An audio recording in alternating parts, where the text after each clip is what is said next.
네, 이 영상에서는 함수의 개념과 그래프가 무엇인지 생각해 보도록 하겠습니다.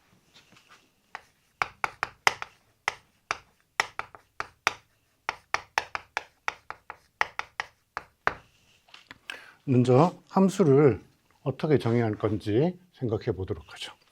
자, 함수 기호는 우리 F라고 보통 많이 씁니다. 어떤 집합 X에서부터 Y로 가는 대응관계, 이 대응관계를 우리가 함수라고 하는데요. 이걸 수학적인 기호를 써서 그 정의를 써보자면, 네, 임의의 X, 네, 대문자 X가 정의역이라는 집합이고 거기에 들어가 있는 원소가 하나가 있으면, 그러면 네, F의 X라는 함수 값이 집합 Y에서 정해져야 됩니다. 그때 이 대응관계가 이 자를 거꾸로 쓴다는 게 exist, 존재한다는 뜻이었죠. 존재하고 그 뒤에 느낌표를 찍어주면 이런 게 유일하게 존재한다 이런 뜻입니다. 즉 정의역의 원소 하나가 있으면 이 대응되는 공역에 대응되는 함수값이 항상 유일하게 존재해야 된다는 뜻입니다. 네, 그때 이 x를 정의역이라고 불렀고, 네, y를 공역, 이미지 레인지라고 불렀습니다. 또 공역 중에서 함수 값이 도달하는 그런 위치들을 모아서 치역이라는 이름으로 부르기로 하죠. 자, 그런데 경우에 따라서는 함수를 나타낸 함수 값에 수식을 주고 구체적으로 정의역과 공역을 밝혀주지 않은 그런 경우들도 많이 있습니다. 그럴 때 우리가 도입하는 개념이 자연정의역이라는 개념입니다. 자연정의역 또는 내추럴 도메인이라는 건, 이건 따로 우리가 정의역이 무엇인지 지정해주지 않았어요. 그럴 때 함수의 형태를 보고 그 함수의 대응 규칙이 정해지는 최대의 실수 집합. 우리 지금 이 미적분학에서는 모든 숫자는 실수 범위에서 할 거니까 그래서 함수의 대응 규칙이 정해지는 함수의 대응 규칙이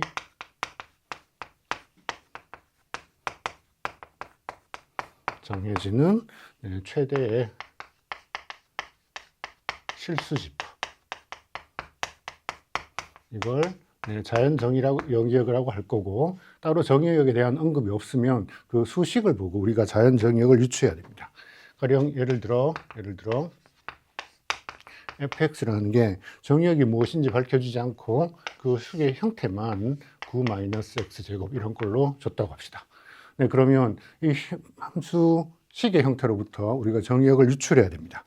이거의 자연정의역은 어떻게 될까요? 루트 안에 음수가 들어가면 그럼 복소수가 나오니까 우리는 지금 실수 범위에서 수학을 하려고 합니다. 실수 범위에서 수학을 하려면 이 안에 0보다 큰 값이 들어가야 되겠죠. 그래서 이거의 자연정의역은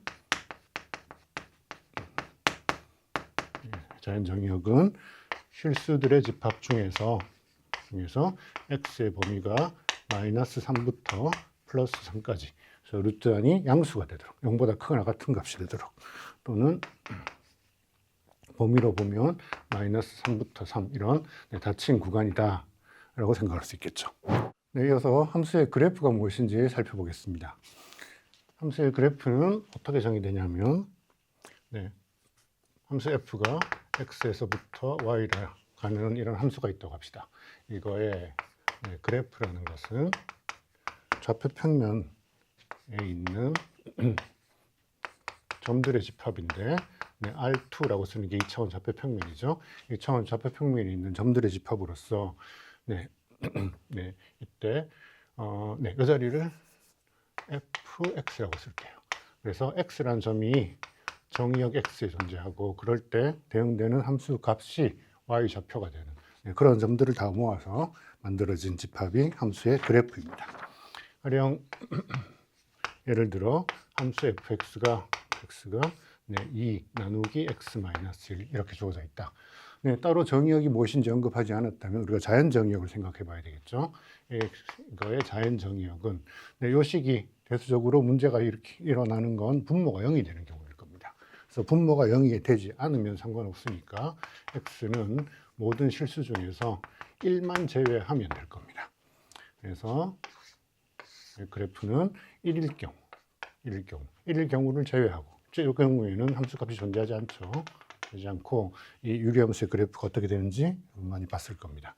네, 유리함수는 이렇게 감소하는, 또 이쪽에서는 이렇게 감소해서 마이너스 원으로 날아가는, 네, 이런 형태의 그래프를 가지고 있습니다.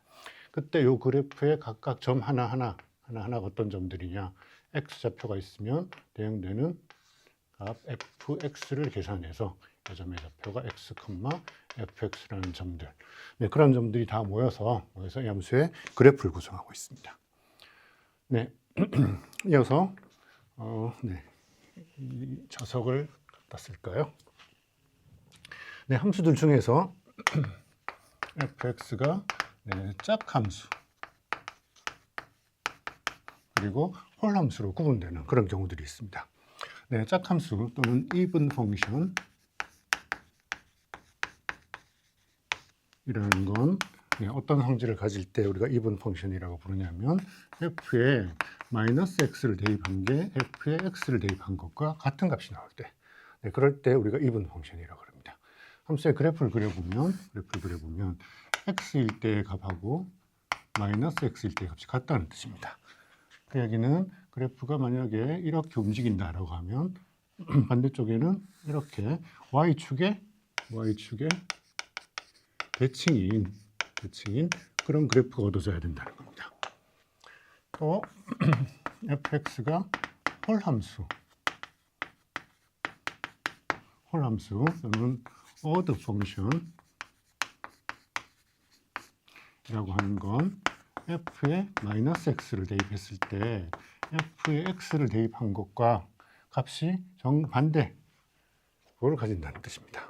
그래서 그래프를 그려보면 어떤 값의 그래프가 여기 x일 때 이런 값을 가지고 있다.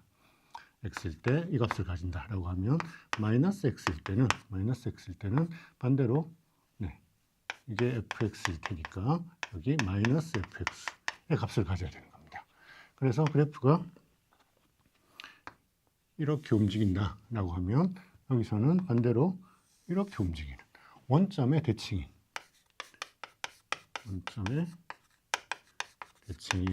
네, 그런 그래프가 얻어지는 함수들을 네, 홀함수라고 부릅니다. 네, 이어서 함수를 연산한다는 게 무슨 개념인지 살펴보겠습니다.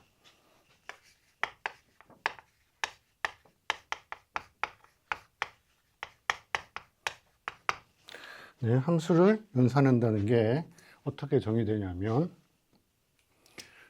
네, 연산을 하기 위한 함수 두 개가 있습니다.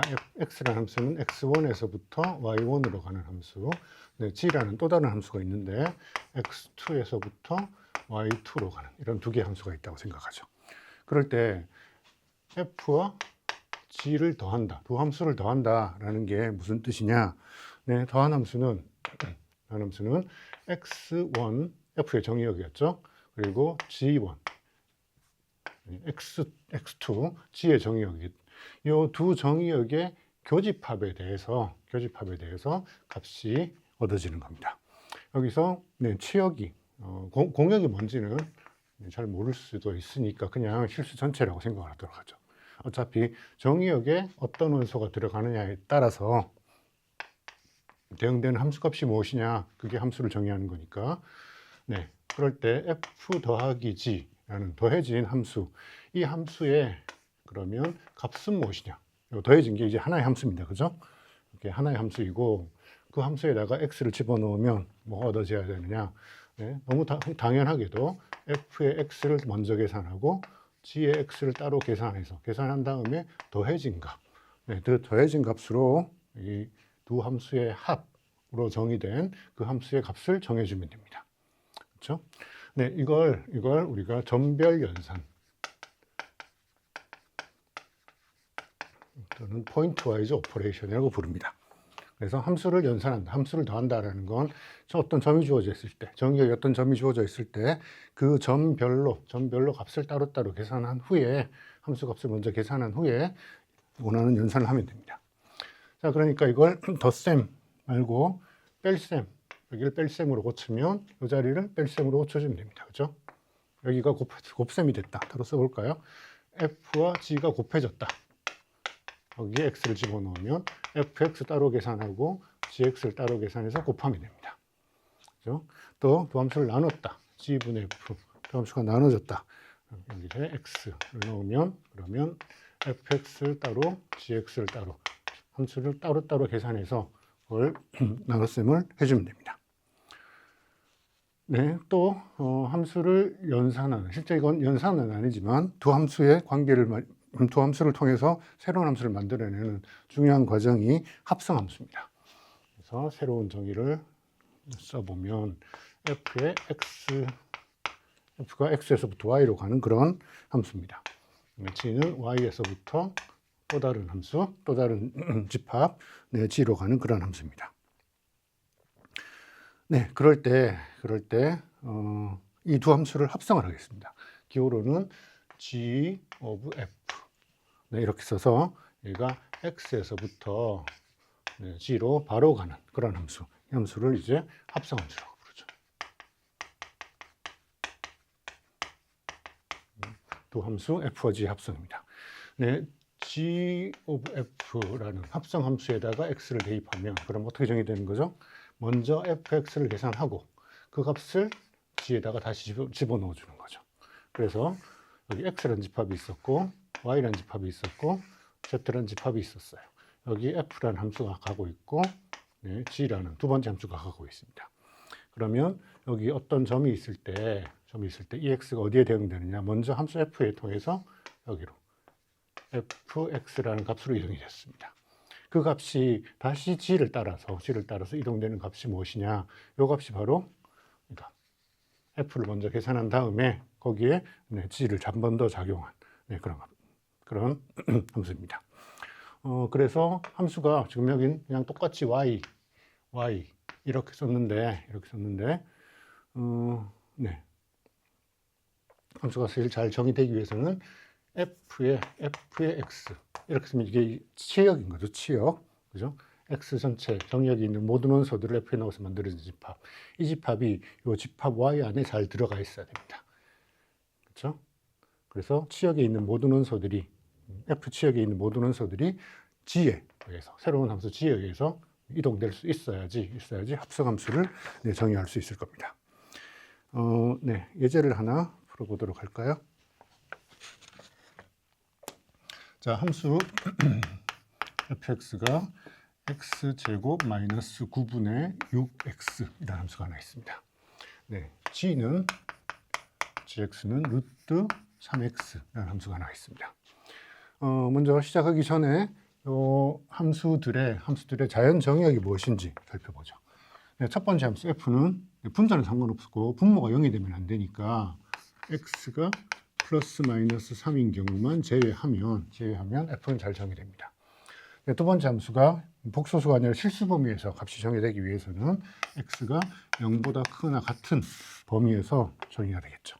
네, 그럴 때 f of g 네, 여기서는 합성하는 순서가 바뀌어 있네요. 네, g를 먼저 작용하고 그 다음에 f를 작용한 이 함수가 무엇이냐라는 게 질문입니다. 또 이 함수의 그때 이 합성함수의 정의역은 무엇이냐?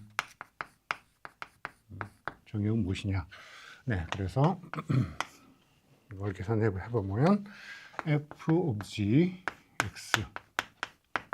x라는 건 gx를 먼저 계산하고 그걸 f 안에 집어넣어라 라는 뜻이니까 f 안에다가 루트 3x를 집어넣으라는 뜻입니다. 자, 이건 f 여기 x 자리에다가 루트 3x를 집어넣었으니까 네, 3배의 x가 될 거고 마이너스 9에 6 곱하기 루트 3x 이런 꼴입니다. 또는 이 식을 한번 정리해 주면 네, 3은 나눠지네요. x 마이너스 3분의 2배의 루트 3x 이런 걸로 써줄 수 있겠습니다. 네, 이게 합성함수의 대수적인 형태입니다. 그럴 때 이거의 정의역은 뭘까요?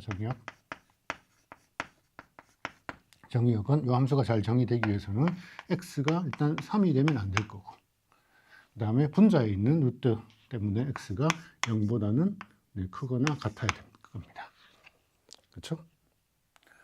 또는 이걸 구간으로 표현해 보면 구간 x가 0을 포함해서 0부터 3까지 가고 그다음에 3은 제외해야 되니까 이거랑 합집합 3부터 무한대까지 가는 이런 구간으로 그 정의역을 표현해 줄 수 있겠습니다. 네, 이어서 극한의 개념을 알아보도록 하겠습니다.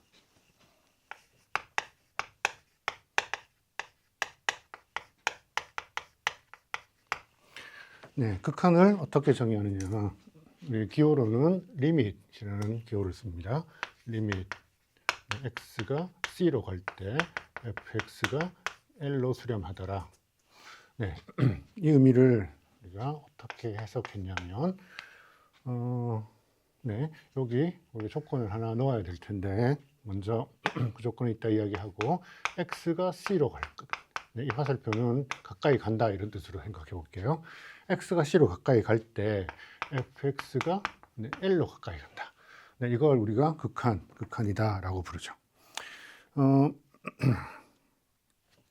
근데 여기서 한 가지 중요한 조건이 있습니다. 우리가 극한을 생각할 때는 f의 요 값 x, 아니 c라는 값을 직접 대입한 그때 그 값은 함수 값은 저 극한과는 전혀 상관없습니다. 전혀 중요하지 않습니다. 전혀 다른 값입니다. 그러니까 우리가 극한을 생각할 때는 x가 c로 가까이 가는데 단 x가 c인 경우는 제외하는 겁니다. 그래서 c가 아니고 x가 c인 건 아니고 x가 c에 점점 가까이 가는, c 근처에서 점점 가까이 가는 그런 상황에서 함수 값이 어디로 가까이 가느냐, 그걸 계산한 게 극한이라는 개념입니다. 예를 들어 우리 이런 극한 계산을 여러분 많이 해봤을 겁니다. x가 3으로 갈 때 어떤 유리식의 극한입니다. x제곱 마이너스 x 마이너스 6을 x 마이너스 3으로 나눈 이런 유리식이 있습니다. 이 유리식을 어떻게 계산하죠? 먼저 분모에다가 x가 3으로 갈 때 어떤 일이 일어나냐면 분모가 0으로 갑니다. 그렇죠? 근데 동시에 분자도 여기 x자리에 3을 집어넣으면 9 빼기 3 빼기 6이니까 분자도 0으로 갑니다. 그래서 분모 분자가 동시에 0으로 가는 0분의 0꼴의 부정식이고, 그럴 때는 그 0으로 가는 인수를 찾아내서 약분을 해줘야 되죠. 그래서 x가 3으로 갈 때 분모는 x-3, 분자가 x-3으로 인수분해 될 겁니다. x-3이면 그리고 남는 게 x 플러스 2라는 항이 남아 있을 거고, 그때 x-3, x-3 문제를 일으킨 항을 지우고 나면 이제 x에 3을 대입해서 5라는 값을 얻을 수 있죠. 보통 이런 극한 계산을 여러분 많이 해봤을 거예요. 그런데 여기 있는 이 유리식, 이렇게 표현된 유리식을 함수라고 생각을 하면 함수 fx가 이 유리식 x-3분의 x제곱 마이너스 x 마이너스 6이라고 하면 이 함수가 어떻게 생겼나요? 이 함수의 그래프를 그려라 라고 하면 어떻게 그려야 될까요? 마찬가지 분모가 0이 되는 경우랑 그렇지 않은 경우를 구별해 봐야 될 겁니다. 그래서 만약에 x가 3이면 그럼 분모가 0이 됐으니까 분자를 계산하거나 할 필요도 없이 함수는 정의 안 되는 겁니다. 자연 정의에서 제외되는 거예요. 그래서 이 경우에는 정의가 안 됩니다. 만약에 x가 3이 아니면 그럼 이렇게 인수분했을 때 분모 분자에 있는 똑같은 숫자는 그냥 약분이 되는 거죠. 그죠? 그걸 약분해 놓고 보면 그냥 x 플러스 2라는 1차식입니다. 그렇죠? 그래서 이 fx의 그래프를 생각해 보면 x 플러스 2는 이런 직선의 그래프가 있는데 거기 3일 때 x가 3일 때 대응되는 값, 요것만 함수값이 뽕 비어 있습니다. 이렇게. 그렇죠? 그래서 이 유리식을 그래프를 그리면 실제 직선에서 요 한 점만 제외하고 이런 그래프가 얻어집니다. 여기서 x가 3으로 가까이 갈 때 함수값이 어디로 가까이 가느냐, 요거 5라는 값으로 가까이 가더라는 겁니다. 왼쪽에서건 오른쪽에서건 가까이 갈 때 대응되는 함수값은 요 5라는 값으로 가까이 가더라. 그걸 극한이라고 부르는 겁니다. 네, 이렇게 극한을 취할 때 정작 요 점에서 x가 3일 때 함수값은 있거나 없거나 상관이 없는 겁니다. 그렇죠? 그러면 모든 함수가 극한이 다 존재하느냐? 그건 아니죠. 극한이 존재하지 않는 예도 얼마든지 만들 수 있습니다. 그 함수를 fx를 sin x분의 1 이렇게도 보죠. 그럼 이 함수의 그래프를 그려보면 어떻게 되느냐? 자, x가 여기 파이분의 2라는 숫자를 생각해 보죠. 파이분의 2. 그러면 사인 2분의 파이가 될 거니까 값이 1입니다. 값이 1. 거기서부터 x가 점점 줄어들면 이제 x분의 1은 점점 커질 거예요. 여기서부터 사인 그래프의 파형이, 진동이 시작될 겁니다. 진동이 시작되는데 x가 점점 0에 가까이 가면 이 x분의 1은 무한대로 가까이 갈 테니까, 무한대로 발산할 테니까 무한대로 가는 동안 사인 그래프가 가지고 있는 진동, 그 진동이 계속 일어날 겁니다. 점점 빠르게 일어납니다. 그래서 그래프는 플러스 1, 마이너스 1 사이에서 내려왔다가 올라갔다가 하는 게 점점 빨라져서 이런 그래프가 얻어집니다. 마찬가지 쪽 왼쪽에서도 점점 빠르게 움직여서 이런 그래프가 얻어져요. 여기서 리밋 이런 함수 sin x분의 1에서 x를 0으로 보내면 이런 극한은 어디로 수렴하지 못합니다. 그죠? 플러스 1과 마이너스 1 사이를 계속 왔다 갔다 하는데 x가 0으로 가까이 가면 그 값이 어떤 고정된 값으로 수렴하지 못하는, 그래서 극한이 존재하지 않는 그런 함수도 얼마든지 만들 수 있다는 뜻입니다. 네, 다음으로 좌극한과 우극한이 보통의 극한과 어떻게 다른지 살펴보겠습니다. 네, 좌극한 기호로는 함수 fx가 L로 수렴한다고 썼을 때 x가 이제 C로 가는데 왼쪽에서 간다는 뜻으로 C 마이너스로 쓰겠습니다. 그걸 마이너스 C라고 쓰면 의미가 좀 다를 거예요. 가령 x가 1로 수렴하는데 앞에 마이너스 1을 붙여버리면 그럼 마이너스 1로 수렴하는 것처럼 보이죠. 그래서 마이너스를 뒤에다 붙여줍니다. 네, 그 뒤에서 붙여주는 게 C보다 작은 값에서부터 수렴한다 이런 뜻이에요. 네, 그래서 이건 x가 C로 가까이 갈 때 함수 fx가 L로 가까이 간다라는 일반적인 극한의 개념은 마찬가지인데, 여기 우리 일반적인 극한에서는 x가 C가 아니다라는 조건을 줬었죠. 이제 x가 좌극한은 C로 가까이 갈 때 x가 C보다 작으면서 C로 가까이 간다 이런 뜻이 되겠죠. 자, 이걸 좌극한이 아니라 우극한으로 고치면 우극한의 정의는 어떻게 되나요? 기호로는 여기를 C- 대신에 C+ 이렇게 쓸 거고요. 이 자리를 x가 C보다 큰 범위에서, 큰 쪽에서 가까이 가는 걸로 이렇게 정해주면 될 겁니다. 그냥 대표적인 예로서 여러분 함수 fx를 가우스 x, 이게 무슨 뜻인 거야? 이건 x보다 작거나 같은 최대 정수,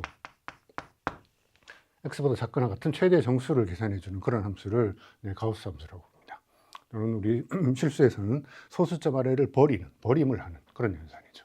그래서 이 함수의 그래프를 보면 0부터 시작해서 1까지 이 사이에서는 함수값을 소수점을 버리면 다 값이 0이 나옵니다. 또 1부터 시작해서 2까지 여기서는 1부터 2까지는 값이 소수점을 버리면 다 0이 나옵니다. 여기서 지금 1일 때는 값이 1이고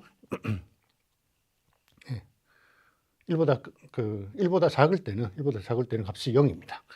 그래서 이 근처에서 우리가 자극한 우극한을 생각해 보면 리밋 가우스 x라는 함수에서 x를 1로 극한을 보내는데 리밋 가우스 x라는 함수에서 x를 1로 극한을 보내는데 마이너스 오른쪽에서 극한을 보내면 이 값이 0인 겁니다.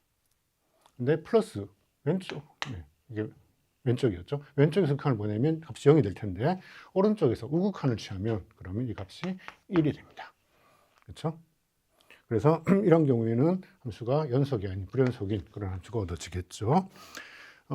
이 자극한 우극한과 보통의 극한 사이의 관계가 어떻게 되느냐?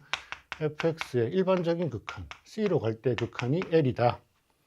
네, 이렇게 되려면 좌극한, 우극한이 모두 다 L로 수렴해야 됩니다. 그래서 리밋 fx에서 x가 c로 갈 때 마이너스 붙여주면 좌극한이었죠. 좌극한이나 리밋 x에서 x가 c 오른쪽에서 갈 때 fx 좌극한, 우극한이 모두 다 L로 수렴해야지 일반적인 극한, 보통의 극한이 L로 수렴한다라는 걸 얻을 수 있습니다. 네, 이어서 극한을 수학적으로 어떻게 엄밀하게 다루는지 살펴보도록 하죠.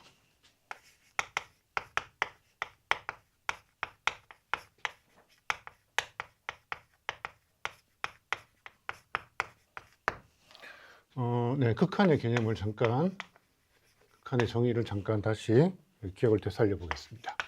리밋 fx가 있을 때 c로 갈 때 극한이 L이다 라는 걸 우리가 어떻게 쓰기로 했었냐면 x가 c로 갈 때 이거일 때 함수 fx가 L로 가까이 가더라. 단 이 경우 중요한 게 x가 c는 제외시키고 c일 때 함수 값은 전혀 중요하지 않았었습니다. 그런데 이게 제가 이렇게 설명을 했지만 이게 무슨 뜻인가요? x가 c로 간다. 그럴 때 함수 값이 L로 간다. 가까이 간다. 도대체 가깝다는 게 뭐고 가까이 간다는 게 도대체 뭐냐? 수학적으로 엄밀하게 우리가 어떻게 이야기할 수 있느냐? 네, 그 고민으로부터 엡실론 델타라는 그런 논법이 개발되었습니다. 그래서 x가 c로 갈 때 fx가 L로 수렴하더라라는 극한을 보다 엄밀하게 이런 그냥 직관적인 개념이 아니라 엄밀하게 수학적으로 정의를 하자면 이렇게 써야 됩니다. 임의의 엡실론에 대해서 exist 델타인데 여기에 우리 기호로 s.t 이렇게 쓸 겁니다. 얘는 such that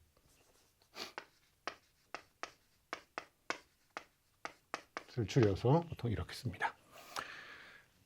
그래서 이건 A를 뒤집어 쓴 건 for all, 모든 엡실론에 대해서 0보다 큰 모든 엡실론에 대해서 이런 뜻입니다. 그리고 E를 뒤집어 쓴 건 exist, 존재한다는 뜻이죠. 델타가 존재하는데 어떤 델타냐? 이미 엡실론에 대해서 이런 델타가 존재하는데 such that, 이 뒤에 있는 조건을 어쩌고 저쩌고 조건을 만족하는 그런 델타가 존재하더라라는 겁니다. 자, 이 뒤에 우리가 어떤 조건을 쓸 거냐면 x-c의 절대값이 0보다 크고 델타보다 작아요. 그러면 자, 여기 있는 화살표, 제가 이걸 조금 더 길게 그었는데 여기 짧은 화살표랑 긴 화살표 의미가 좀 다릅니다. 짧은 화살표는 x가 c로 가까이 간다. 근데 수학적으로 가까이 간다는 게 뭔지를 지금 다시 설명하고 싶은 거예요. 그런데 좀 길게 쓴 이 화살표는 가까이 가는 게 아니라 명제에서 P이면 Q이다 라는 명제를 표현하는 겁니다. 그래서 이런 조건을 만족하면 그 뒤에 나오는 조건, 어떤 조건이냐면 fx하고 fx 빼기 L 이 사이의 절대값이 엡실론보다 작다. 네, 이게 함수의 극한, x가 c로 갈 때 fx가 1로 수렴하더라라는 그 극한의 엄밀한 정의입니다. 네, 뭐가 되게 복잡해 보이는데 그 의미를 찬찬히 이해해가면 여러분 충분히 기억할 수 있습니다. 여러분 수학은 단언컨대 암기 과목입니다. 수학은 무지 많이 외워야 됩니다. 여러분 수학을 이해하려고 하는 게 아니라 물론 이해가 중요하죠. 이해가 중요한데 수학은 이해한 내용을 암기해야 됩니다. 이해가 왜 중요하냐? 수학에서 이해가 중요한 이유는 암기를 잘하기 위해서. 암기를 잘하려면 이해를 해야 됩니다. 이걸 여러분 그냥 암기한다고 10번 쓴다고 외워지는 게 아닐 겁니다. 이 식을 10번 쓴다고 잘 안 외워질 거예요. 근데 그 의미를 찬찬히 새기면 쉽게 암기할 수 있고 언제든지 다시 여러분 쏘내려 갈 수 있을 겁니다.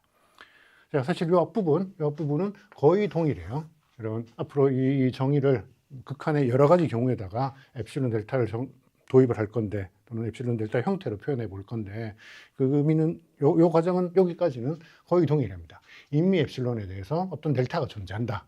그런데 그 뒤에 나오는 이 부분들을 살짝 조정해 줌으로써 우리가 일반적인 극한을 자극한, 우극한으로 바꿀 수도 있고 또는 무한대로 가는 극한, 등을 나타낼 수도 있습니다. 자, 그때 이 의미가 뭔지 좀 풀어서 생각을 해보죠. x-c의 절대값이 델타보다 작다라는 이야기는 x-c라는 값이 마이너스 델타에서부터 델타 이런 범위 사이에 있다는 뜻입니다. 그죠? 그런데 이게 0보다 크다라는 뜻은 절대값이 0보다 크다는 얘기는 0은 제외한다는 뜻이니까 x가 c는 아니라는 뜻이죠. 그렇죠? 여기 우리 이런 조건이 있었습니다. 그죠? 이 조건을 x가 c가 아니다라는 조건을 절대값이 요 사이 절대값이 0보다 크다 이렇게 써준 겁니다. 앞에다 써줄까요? x가 c는 아니다. 자, 그래서 x가 c는 아닌데 이 부등식을 조금 더 해석해 보면 x의 범위를 정해주는 겁니다. 범위를 어떻게 정해주는 거냐면 c 마이너스 델타에서부터 c 플러스 델타, 그죠? c를 양쪽으로 넘겨주면 그래서 x가 c를 중심으로 플러스 마이너스 델타 안에 들어가면 이런 뜻입니다. 그렇죠? c를 중심으로 플러스 마이너스 델타 안에 들어가면. 그럼 뒤에 나온 부등식을 해석해 볼까요? 뒤에 나온 부등식은 마찬가지로 써보면 fx-l이 마이너스 엡실론보다 크고 엡실론보다 작다라는 뜻이니까 fx의 범위로 보면 l을 중심으로 마이너스 델타, l 플러스 델타 이 범위 안에 들어가더라. 네, 요게 극한의 정의라는 겁니다. 자, 도대체 이걸 어떤 상황을 우리가 생각하고 있는 거냐면 어떤 함수가 있어요. 여기 함수가 이렇게 지나가고 있어요. 여기 c라는 값이 있고 이 c라는 점에서 극한 l을 계산하고 싶습니다. 그렇죠? 그래서 우리가 직관적인 정의로서는 x가 c에 점점 가까이 가면 대응되는 함수값이 l로 점점 가까이 가더라라고 썼었던 걸 우리 엡실론과 델타를 가지고 표현하고 있습니다. 먼저 시작은 엡실론이에요. 엡실론이 하는 역할이 뭐냐? 이미 엡실론에 대해서 엡실론이 여기 등장하죠. fx 함수 값이 l을 중심으로 플러스 마이너스 델타. 그러니까 우리가 찾고 싶은 극한값 l이 있으면 요 l이 기준이 돼서 l을 중심으로 l 마이너스 엡실론, l 플러스 엡실론이라는 범위를 정해준 겁니다. 자, 이미 엡실론에 대해서 우리가 여기 엡실론 델타라고 할 때 엡실론 델타는 보통 작은 숫자들을 생각을 합니다. 근데 크건 작건 상관없이 이미 엡실론에 대해서 그래서 엡실론을 요만큼 잡았어요. 우리가 원하는 건 함수 값이 함수 그래프의 함수 값이 요 범위 안에 들어가 있길 원합니다. 그렇죠? 이 명제의 결론이 함수 값이 l을 중심으로 플러스 마이너스 엡실론 범위 안에 들어가 있길 원합니다. 어떻게 하면 그렇게 할 수 있느냐? 델타를 잘 조정해서 이그지스트 델타를 조정할 건데 어떻게 델타를 조정하냐면 x가 c를 중심으로 플러스 마이너스 델타 범위 안에 그래서 여기서 c를 중심으로 c 마이너스 델타, c 플러스 델타라고 델타를 작게 잡을 겁니다. 그래서 x가 요 범위 안에서 움직이면 그런데 실제 c인 경우는 제외하죠. c인 경우는 제외하고 x가 요 범위 안에서 움직이면 여기하고 움직이면 그럼 그때 함수의 그래프에서는 요 부분하고 c는 제외하고 요 부분을 생각하는 겁니다. 그때 대응되는 함수의 값이 여기 나타나겠죠. 그렇죠? 그래서 이게 수렴한다라는 뜻이 L로 수렴한다는 뜻이 무엇이냐? L이라는 타깃이 있어요. 표적지가 있어요. 그 표적지에 표적을 아무리 작게 만들어도 엡실론 아무리 작게 만들어도 이걸 작게 만들어도 여기서 델타를 점점 더 작게 만들면 대응된 함수값이 그 표적지 안에 쏙 들어가게 그렇게 만들어낼 수 있다는 뜻입니다. 네, 이렇게 만들었는데 가령 엡실론을 반으로 줄이면 함수값이 범위를 벗어나지 않느냐? 네. 근데 엡실론을 반으로 줄이면 우리는 또 델타를 더 줄일 수 있습니다. 그렇죠? 그렇게 해서 그 함수값이 계속 그 타깃 안에 표적지 안에 들어가게 만들 수 있으면 그럼 그때 우리가 수렴한다라고 부르는 겁니다. 자, 이거 똑같은 걸 수렴하지 않는 경우에 대해서 생각을 해보면 가령 여기 C라는 합수의 그래프가 이렇게 가다가 여기서 이렇게 떨어져 있다고 생각을 해봐요. 자, 이러면 L이라는 값으로 수렴하지 않죠. 그렇죠? 자극하는 L로 수렴할지 몰라도 우극하는 다른 값으로 수렴합니다. 자, 그럴 때 엡실론 델타를 그대로 써보면 어떻게 되나요? 여기서 L을 기준으로 L 마이너스 엡실론, L 플러스 엡실론 이라는 작은 범위를 잡았습니다. 이제 C를 중심으로 C 마이너스 델타, C 플러스 델타라고 델타를 범위를 잡았어요. 그러면 주어진 엡실론에 대해서 델타를 아무리 작게 잡더라도 이제 함수의 그래프는 여기도 좀 나타나고, 그죠? 이 부분, 여기도 좀 나타나고, 이 부분이 여기에 대응됩니다. 그렇죠? 얘는 이 부분은 여기 나타나지만 이 부분이 여기 가서 L 플러스 마이너스 엡실론 범위를 벗어나는 이 부분에 나타나는 값을 피할 수가 없어요. 델타를 아무리 작게 잡아도. 아무리 작게 잡아도 이 표적 제한이 안 들어가는 그런 값이 존재한다는 겁니다. 그러면 수렴하지 않는 거죠. 그래서 이 두 상황을 구분하기 위해서 우리가 이런 엡실론 델타라는 개념을 도입을 해서 극한을 정의하고 있는 겁니다. 네, 그럼 구체적인 극한을 엡실론 델타를 써서 우리가 증명을 하겠다라고 하면 어떻게 돼야 되는지 예제를 통해서 알아보도록 하겠습니다. 네, 이 예제에서는 x가 2로 갈 때 x-2분의 2배의 x제곱 마이너스 3x 마이너스 2라는 유리식이 5로 수렴하더라라는 이 극한을 계산이 아니라 엡실론 델타를 가지고 증명을 해보자라는 겁니다. 먼저 뭘 증명해야 될지를 우리 파악하는 게 우선이니까 제가 이렇게 쓴 기호는 want to show. 그래서 이걸 증명하고 싶어요. 우리가 증명하고 싶은 명제를 표현해 보겠습니다. 자, 그러면 이 극한을 엡실론 델타로 다시 재해석, 엡실론 델타의 정의로 다시 옮겨 쓰는 겁니다. 그래서 처음에 시작은 마찬가지였어요. 고정되어 있다 그랬죠. 이미 엡실론에 대해서. exist 델타가 존재하는데 such that 어쩌고 저쩌고. 자, 어쩌고 저쩌고 뭐였죠? x가 c로 가까이 갈 때, x가 2로 가까이 갈 때, 그 얘기는 x-2, 이 차이가 델타보다 작아서 델타를 작게 만들면 x는 점점 2로 가까이 갈 겁니다. 그런데 단 2는 제외하고 싶어요. 그러니까 0보다는 크고 이렇게 써주면 되겠죠. 이렇게 되면 이제 이 전체 함수식 2x의 제곱 마이너스 3x 마이너스 2 나누기 x 마이너스 2 이런 유리식이 5로 가까이 가요. 그럼 이 유리식하고 5하고의 차가 점점 작아서 그 차가 엡실론보다 작아지더라라는 거예요. 그래서 이미 엡실론에 대해서 이 차를 아무리 작게 만들더라도 함수값과 5라는 숫자의 차는 이미 엡실론보다 작게 만들 수 있어요. 어떻게? 델타를 작게 해서 x가 2에 가까이 가면 x가 2 근처에 플러스 마이너스 델타 범위 안에 들어가면 이런 부식이 성립되도록.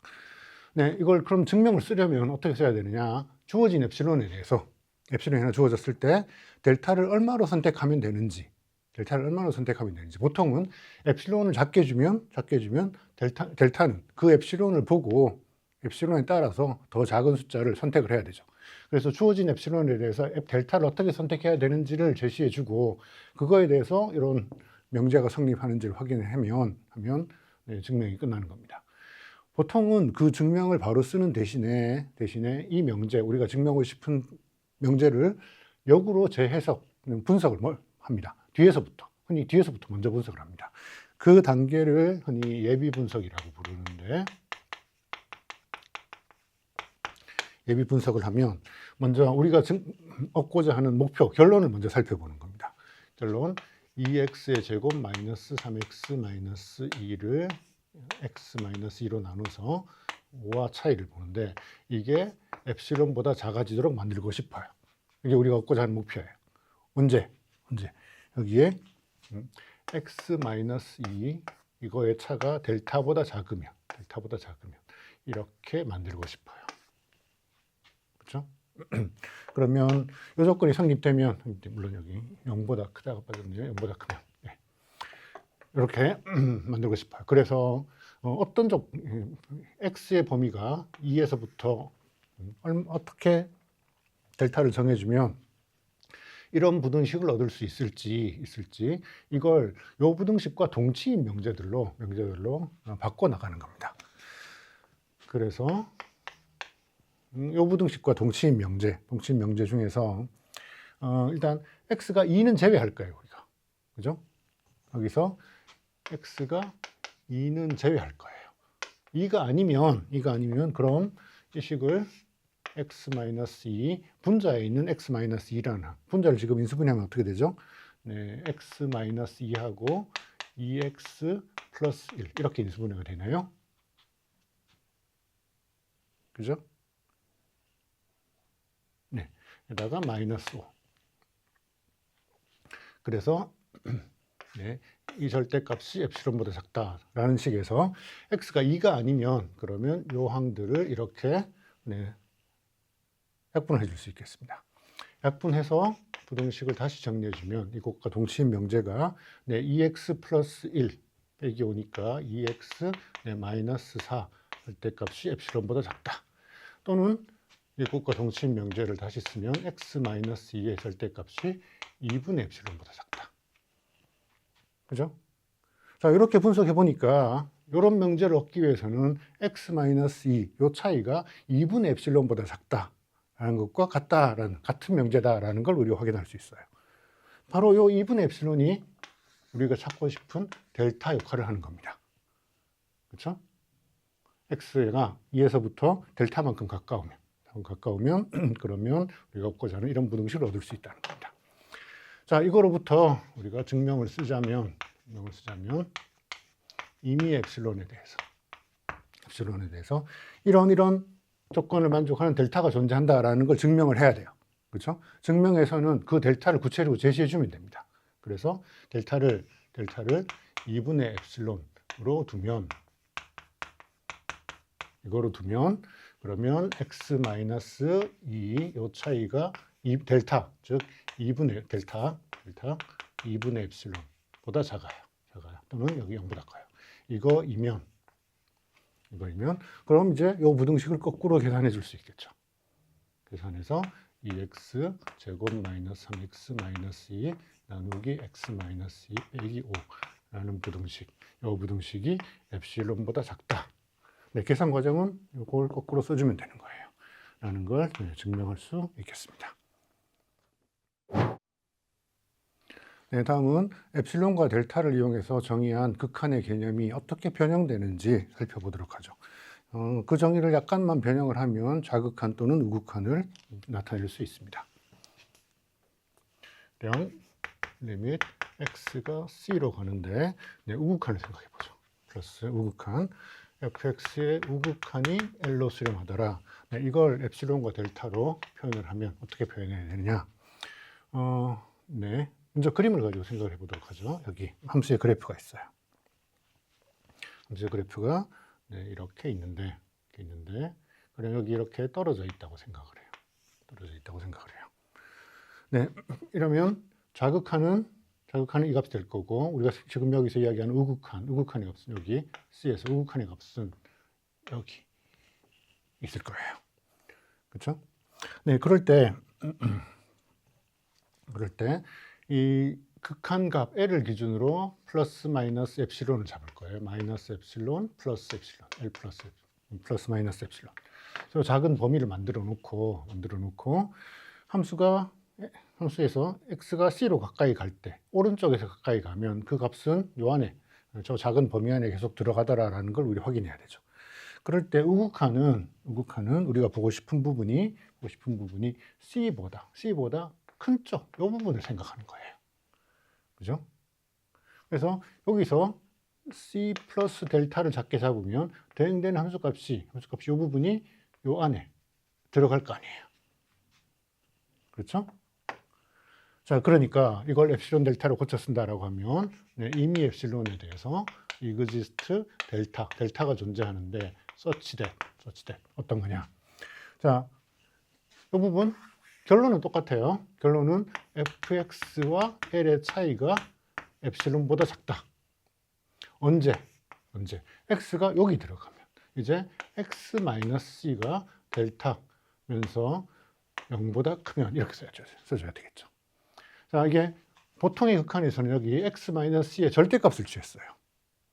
절대값을 취해서 0보다 크고 델타보다 작으면이라고 썼는데 절대값이 아니라 그냥 x-c라고 쓰면 돼요. 자, 그럼 이게 무슨 뜻이냐? 무슨 뜻이냐? 자, 이걸 x 기준으로 생각을 해보면 x가 c보다는 크고 c 플러스 델타보다는 작다 이런 뜻이죠. 즉, c에서부터 c 플러스 델타 요 범위 안에 들어가면 이런 뜻이 되는 거예요. 그러면 함수값은 fx가 이것도 다시 넘겨서 절대값을 풀고 l을 넘겨서 써보면 l 마이너스 엡실론, l 플러스 엡실론 안에 들어가더라 이런 뜻이 되는 거죠. 그죠? 그래서 여기 절대값이 없으면 우극한에 해당되더라라는 걸 볼 수 있습니다. 자극한은 어떻게 써야 될까요? 그러면 리밋 x가 c로 가는데 자극한 왼쪽에서 가요. fx의 자극한이 l로 수렴하더라라는 걸 엡실론 델타로 고쳐 써주면 이미 엡실론에 대해서 exist 델타가 존재하는데 such that 결론은 똑같아요. fx와 l의 차가 엡실론 범위 안에 들어가야 되는데 이제 c를 어떻게 조정해야 되죠? 아니 x를 여기 c에서부터 마이너스 델타 c 마이너스 델타에서부터 c 요 범위 안에 들어가면 네, 그게 우극한의 개념이죠. 그러면 x 마이너스 c가 이제 어떻게 돼야 되나요? 0보다 작고 마이너스 델타보다 크면 그렇죠? 플러스 마이너스 델타가 아니라 여기서는 0부터 델타였었다면 여기서는 마이너스 델타에서부터 0 또는 x의 범위로 보면 x가 c 마이너스 델타에서부터 c 요 범위 안에 들어가면 fx의 범위는 l 마이너스 엡실론에서부터 l 플러스 엡실론 안에 들어가더라. 네, 이렇게 기술된 게 이게 자극한을 엡실론 델타로 나타낸 것입니다. 네, 이어서 극한 계산을 쉽게 하는 여러 가지 극한의 성질들을 알아보도록 하겠습니다.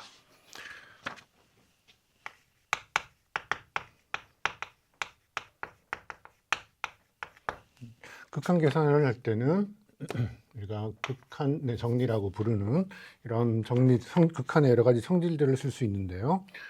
먼저 N은 자연수 그리고 K는 어떤 실수를 나타내겠습니다. 여기서 F와 G라는 함수를 생각할 건데 둘 다 실수에서 실수로 가는 두 개의 함수가 있다고 생각을 하죠. 네, 그때 리밋 x가 c로 갈 때 fx의 극한이 존재해요. 또 리밋 gx도 x가 c로 갈 때 그 극한이 존재해요. 자, 그런 상황에서 c로 갈 때 극한이 존재하는 두 함수가 결합됐을 때 극한을 어떻게 계산하느냐. 네, 여러 가지 성질들이 있는데 먼저 리밋 fx를 숫자 k만큼 곱했다고 생각을 해봐요. 그래서 k배를 해주면 그러면 이렇게 k배 해준 함수에서 극한을 취하면 이건 먼저 함수의 극한을 계산하고 c로 갈 때 함수의 극한을 계산하고 계산한 값을 k배 해주면 된다는 거예요. 또 함수를 연산을 해서 fx와 gx가 더해져 있다고 생각을 하죠.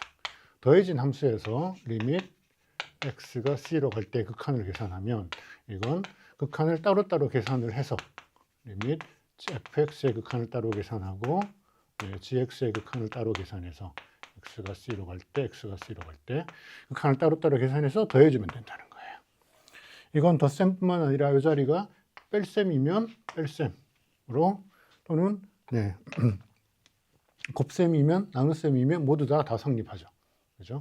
곱셈일 때를 써보면 fx와 gx가 이렇게 곱해져 있어요. 여기서 극한을 취하는 건 그러면 fx의 극한을 따로 계산하고 그 다음에 리밋 gx의 극한을 따로 계산을 해서 그걸 곱해주면 되겠죠. 네, 나눴습니다. 마찬가지로 gx분의 fx 그래서 나눠진 함수의 c로 갈 때의 극한은 리밋 gx의 극한 분의 리밋 fx의 극한. 네. 단, 이 경우 조심해야 될 게 분모가 0이 되는 경우는 제외해야 되겠죠. 리밋 gx x가 c로 갈 때 극한, 이게 0인 경우는 이렇게 쓰면 안 될 거예요. 더불어 fx를 이렇게 거듭 제곱을 했다. n번 거듭 제곱을 했다라고 하면 거듭 제곱한 거에 극한은 c로 갈 때 극한은 마찬가지 fx의 극한을 c로 갈 때 극한을 먼저 계산해서 계산된 극한 값을 n번 거듭 제곱해주면 이 값을 얻을 수 있습니다. 자, 이런 성질들을 잘 조합하면 좀 복잡한 함수의 극한을 쉽게 계산할 수 있는데, 가령 fx가 an x의 n승 플러스 an 마이너스 1의 x의 n 마이너스 1승 이렇게 쭉 가서 a1x 플러스 a0 이런 식으로 썼다면 일반적으로 다항식꼴이죠. 다항수 또는 fx가 이런 다항식 두 개를 나눴어요. 그래서 px분의 qx. 그래서 여기는 p0 pn x의 n승부터 시작해서 p0까지. 또 이 q는 q 다항식이 차수가 같을 필요도 없어요. qm x의 m승부터 시작해서 q0까지 이렇게 만들어진 유리식이 있어요. 자, 다항식이나 유리식이나 전부 어떤 과정을 통해서 얻어지냐면 x라는 함수를 거듭 제곱을 하고 이렇게 또 그 함수에다가 어떤 상수를 곱하고 개수를 곱했죠. 그렇게 만들어진 걸 더하고 또는 빼고 그렇게 해서 만들어진 게 다항식, 또는 그렇게 만들어진 다항식 두 개를 서로 나눗셈을 해서 우리가 유리식이라는 걸 얻었습니다. 그래서 이런 함수의 극한을 계산한다라고 하면 결국 분자, 분모의 극한을 따로따로 계산해 주면 되고, 다항식인 경우에는 각각의 항들의 극한을 계산해서 거기에다가 그 개수를 다 더해주면 되는 거죠. 각각의 항의 극한은 x의 n승의 극한을 계산해야 되고, 그건 그냥 x의 극한을 계산해서 그걸 n번 거듭 제곱하면 돼요. 그죠? 근데 x의 극한이라는 건 그냥 함수 x라는 거의 극한은 c로 보낼 때 그 값이 그냥 c로 수렴하죠. 그죠? 그러니까 이런 꼴이면 리밋 fx에서 x가 c로 갈 때 극한이라는 건 별게 아니고 그 함수에다가 c를 대입한 것과 다를 바가 없다는 거예요. 그렇죠? 그래서 극한 정리를 쓰면 유리식과 다항식의 극한은 그냥 함수값 그 자체랑 동일하다라는 걸 확인할 수 있습니다. 이어서 극한 계산을 용이하게 하는 정리 하나를 소개하도록 하겠습니다.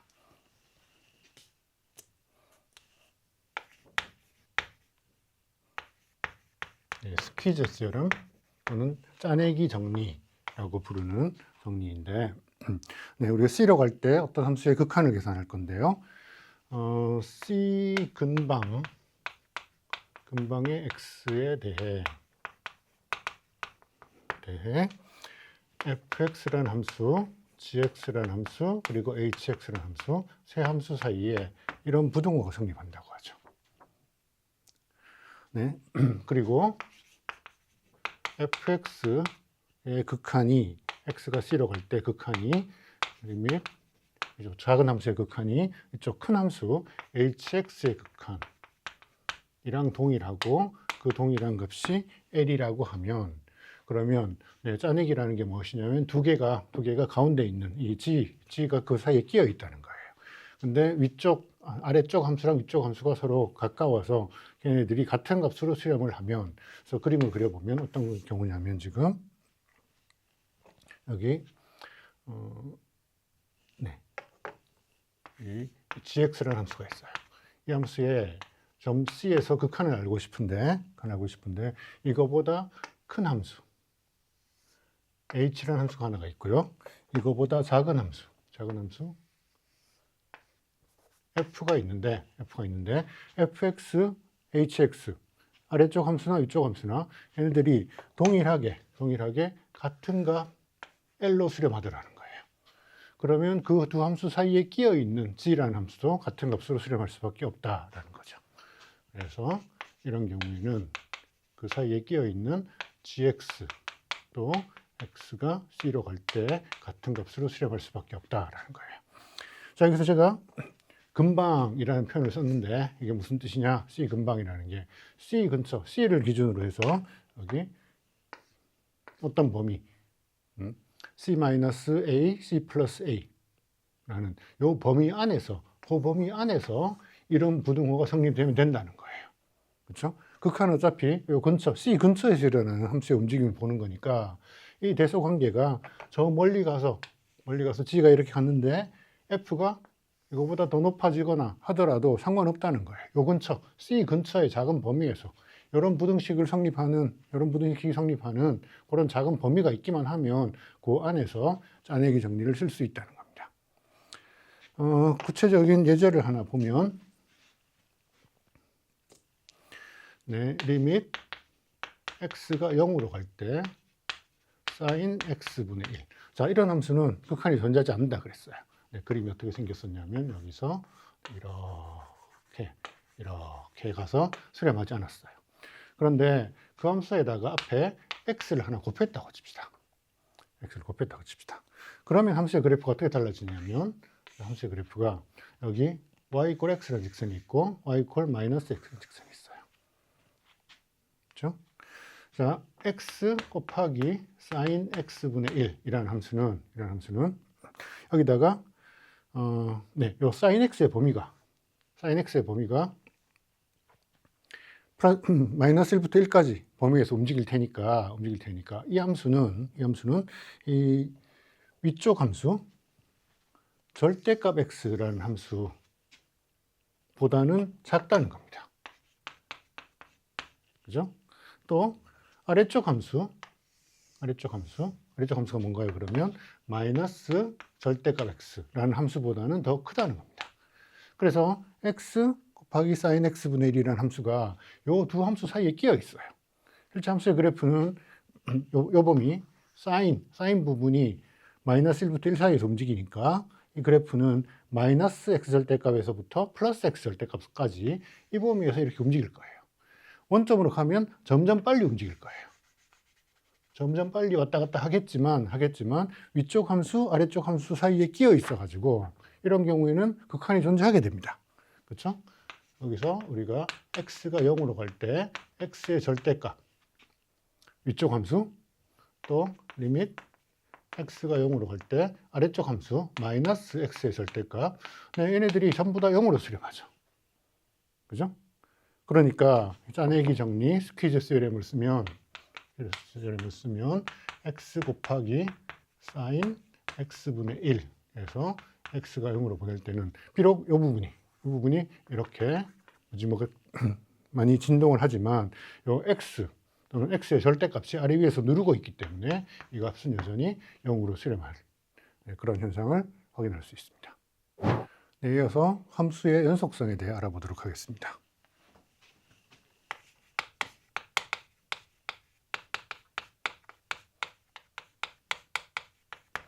우리가 고등학교 때부터 함수가 연속이다라는 것은 이미 공부를 했었죠.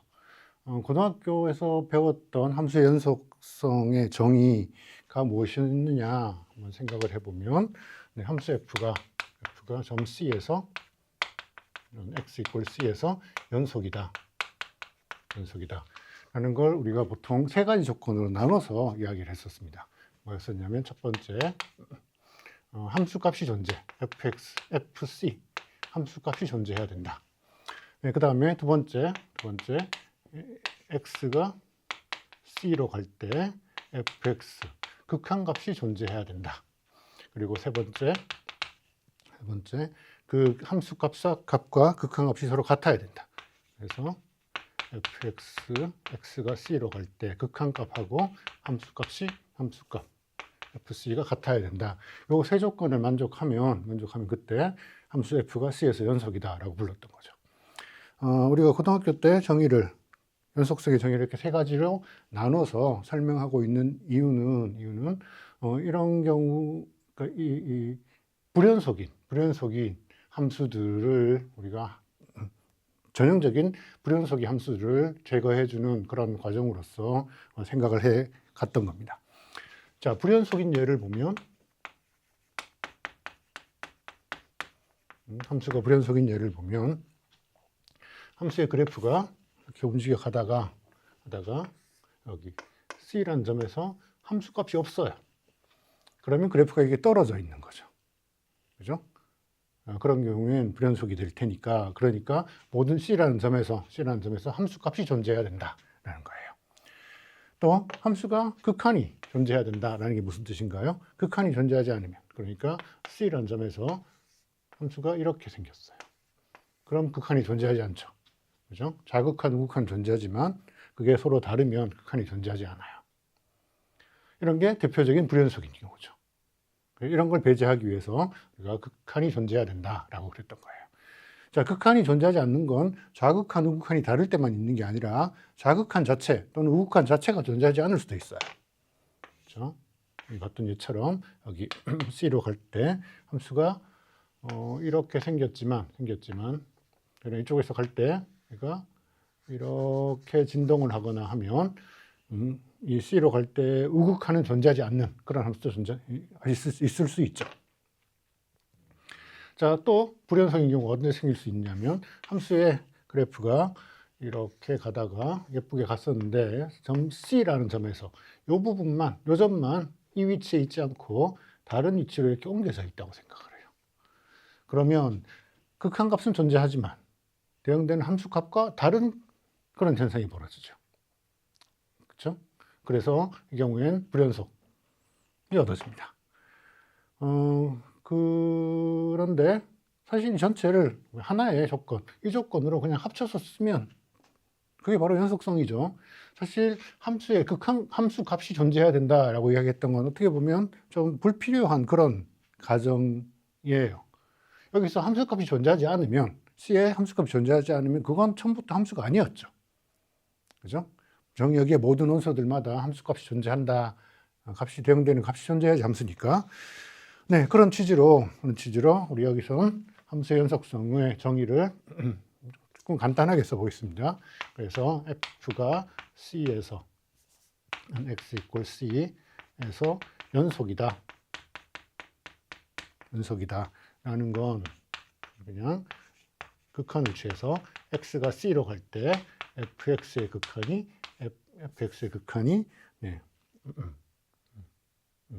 fc다.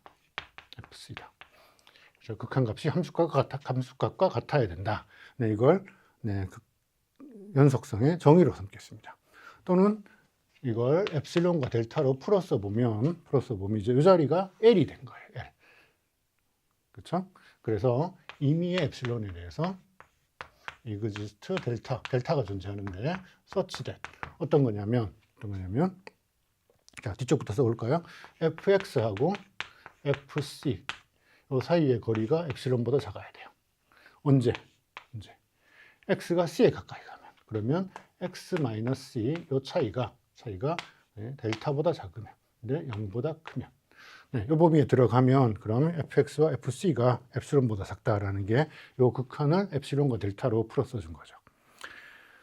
근데 보통의 극한과 이렇게 쓰면 돼요. 쓰면 되는데 보통의 극한과 약간 다른 점이 뭐냐면 여기 0보다 크다라는 조건을 왜 넣어줬었죠?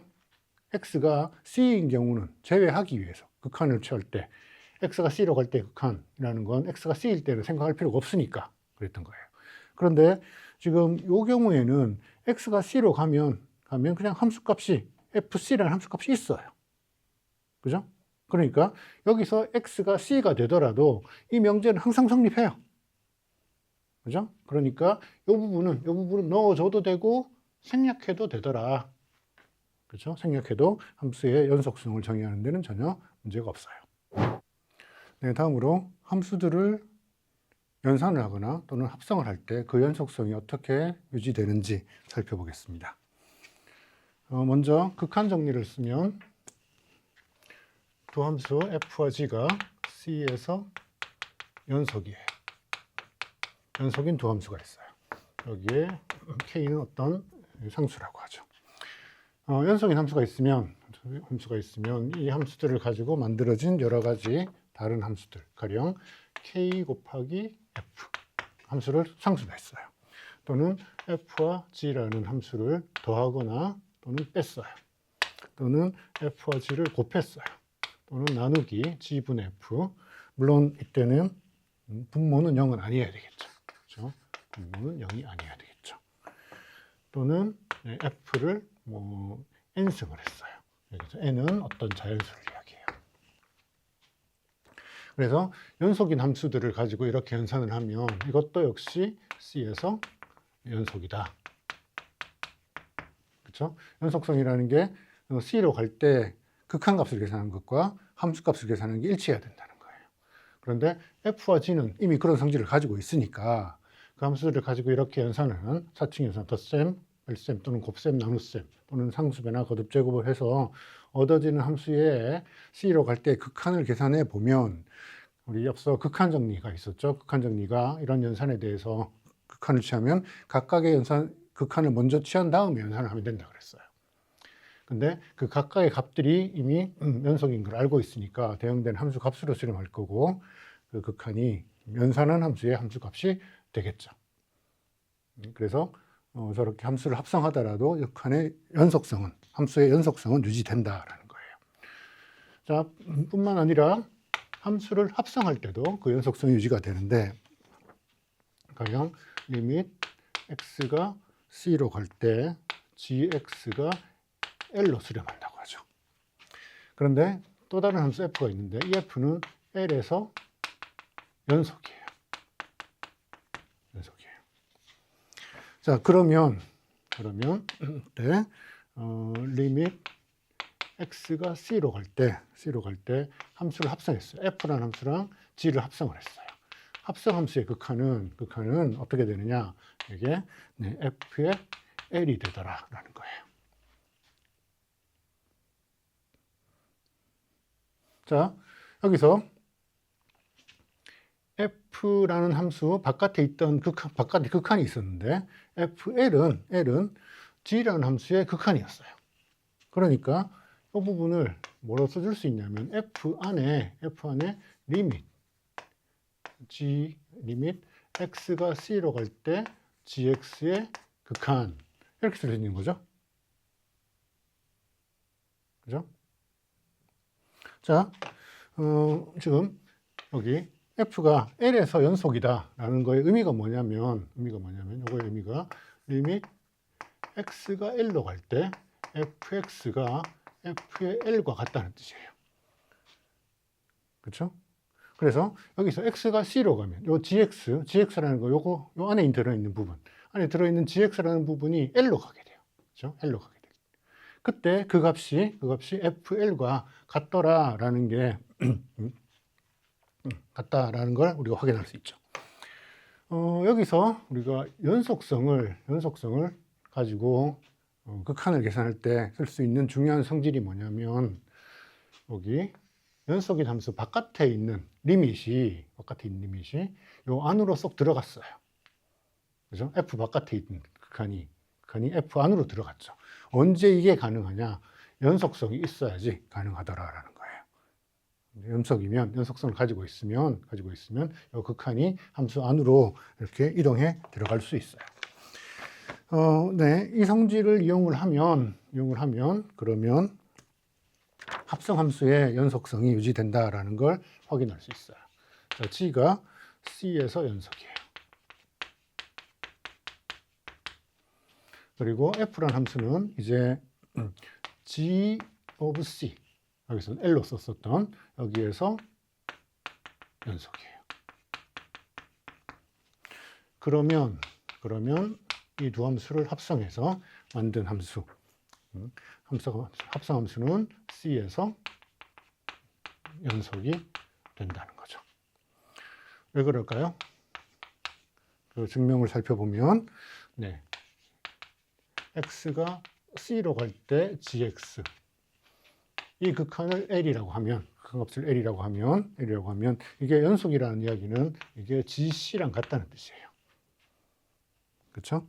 그래서 F와 G를 합성한 함수에서 리밋 X가 C로 갈 때 극한을 계산해 보면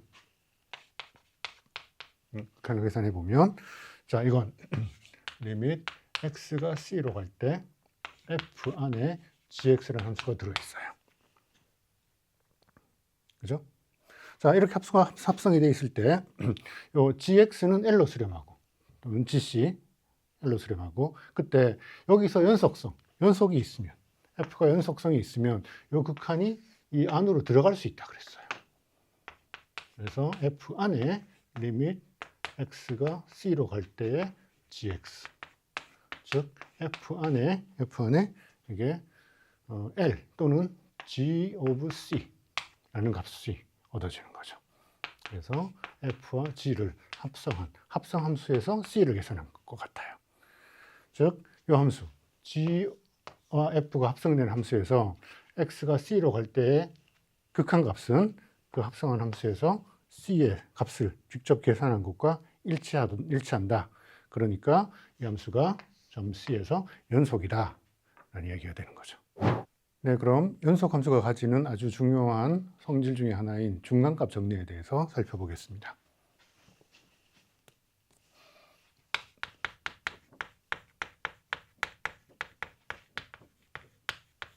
네, 중간값 정리.